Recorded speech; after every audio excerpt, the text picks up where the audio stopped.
नमस्कार, मैं साना हमारा मीडिया में आपका स्वागत करती हूँ। कोलकाता दिनांक 24 एवं 25 दिसंबर को मानव उत्थान सेवा समिति महात्मा अंजनाबाई जी के नेतृत्व में और यूथ कार्यकर्ता शाखा द्वारा 2 दिवसीय सद्भावना सम्मेलन का आयोजन किया गया। इसमें मुख्य वक्ता के रूप में श्री सतपाल जी महाराज और कई महात्मागण ने अपने विचार व्यक्त किए और उन्होंने लोगों से आत्मविश्वास को मजबूत करने को कहा, जहां उनके विचारों को सुनने के लिए लगभग 2000 से ऊपर लोग उपस्थित थे। साथ ही कार्यक्रम में बंगाल की लोक सांस्कृतिक नृत्य का कलाकारों द्वारा प्रस्तुत किया गया और श्री सतपाल जी महाराज एवं आत्म अनुभूति संत महात्मागण द्वारा कोलकाता के शहीद मीनार मैदान धर्मतल्ला में सद्भावना सम्मेलन सफल हुआ। आयोजन की विस्तृत जानकारी कार्यक्रम के कार्यकर्ता राहुल गुप्ता ने दी। ब्यूरो रिपोर्ट, हमारा मीडिया।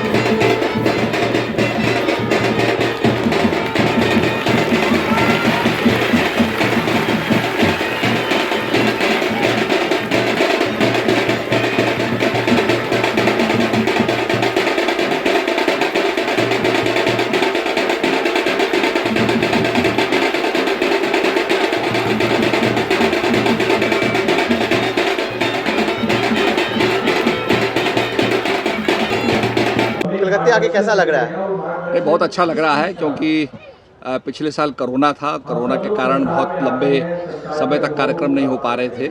अब ये कार्यक्रम हुआ है तो बहुत अच्छा लग रहा है और जनता को भी बहुत अच्छा लग रहा है।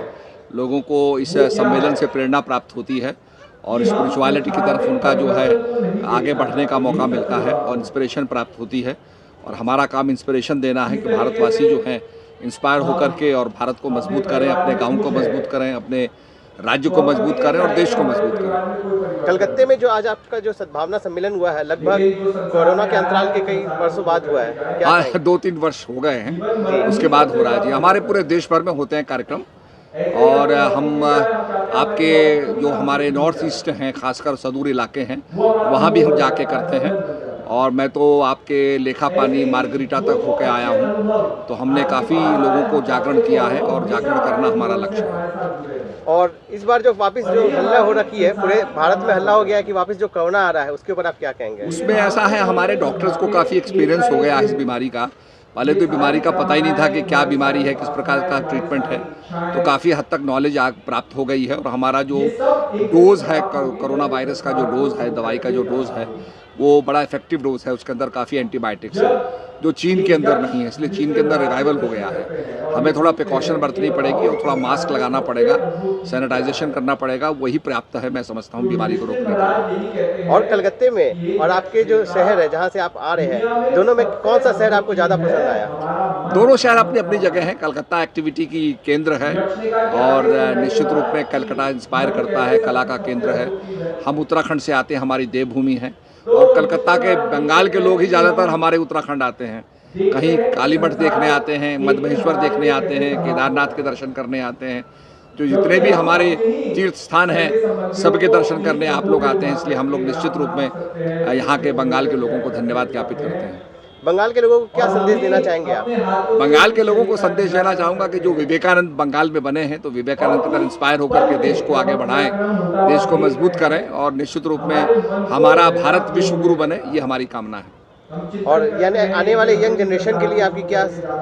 यंग जनरेशन के लिए इंटीग्रेशन करना होगा, क्योंकि आपने देखा होगा जो हमारे देश की स्पिरिचुअलिटी है और जीने की पद्धति है, उसको इंटीग्रेट करना होगा। हम टेक्नोलॉजी को आगे बढ़ाएं, विज्ञान के साथ साथ बढ़ने के साथ साथ जो हमारा अध्यात्म है उसको ना भूलें, यही मेरा आग्रह है। टेक्नोलॉजी की अगर बात करते हैं तो आजकल के जो बच्चे हैं दिन रात अपना समय मोबाइल पे व्यतीत कर रहे हैं, उसके ऊपर आपका क्या कहना है?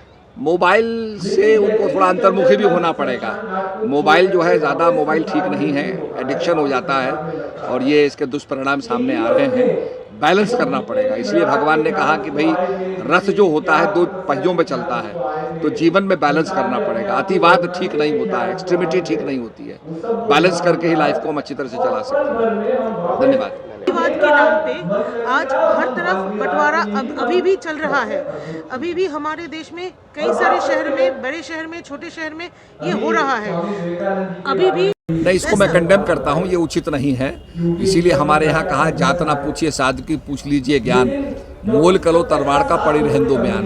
जातिवाद ठीक नहीं होता, समाज को बांटता है और समाज के लिए बिल्कुल घातक है।